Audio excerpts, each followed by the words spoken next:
Hey, unajua kuna ukora ingine uko live. You don't need rocket science to know that someone is lying to you. Hata kama uko desperate ache, how desperate are you with a job? Some things they don't need such like critical thinking to know that this person is trying to con you or trying to lie to you, especially if someone comes to you that he needs this amount of money to go process for your passport, to buy you a air ticket, to arrange accommodation for you to go somewhere without you being present anywhere in these three things.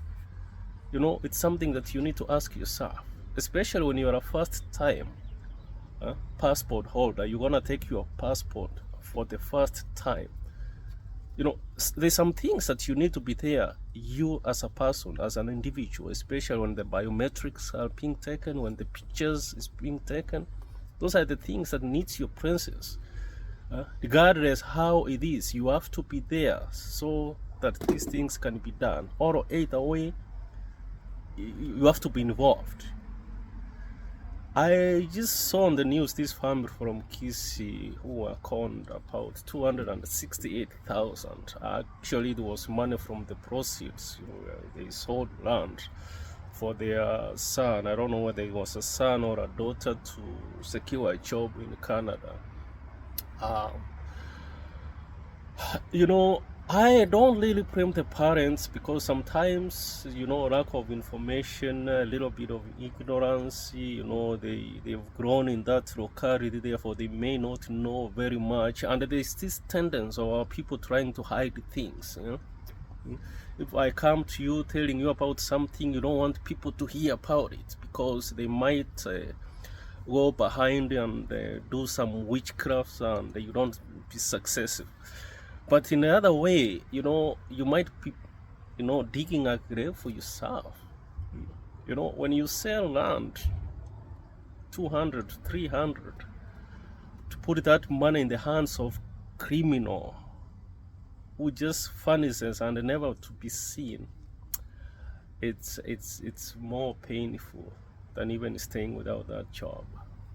It's more painful than even without getting that job. And if you look at it very well, the 268,000 is not very much to do all those things this person is trying to tell you. Visa processing, process a passport for you, pay a ticket, accommodation for you. I don't think this is very much money. If someone comes up with such an idea that it's gonna take me abroad, US, Canada, that 268 will do all the job that he's trying to tell me. Therefore, I should be a little suspicious about that. Comparing with inflation and how the money value is at the moment. But we end up falling into these traps a lot. Many people have gone online to their social medias, YouTubes, TikToks, talking about this conning that is going on and how to catch, to sense where there is some red flags, where things are not going okay. But some people, I don't know whether it's being desperate or it's ignorance, they never even catch anything. Tomorrow you're gonna hear the same scandal. Someone has been conned this and this amount. And the source of the money, man, it's not that it was from the saving. They have to sell something, they have to sell land, they have to sell their car, they have to sell the animals, cows and goats and everything to raise this fund. And then you put it in the hands of someone who disappears, never to be seen again. Some things even do your due diligence,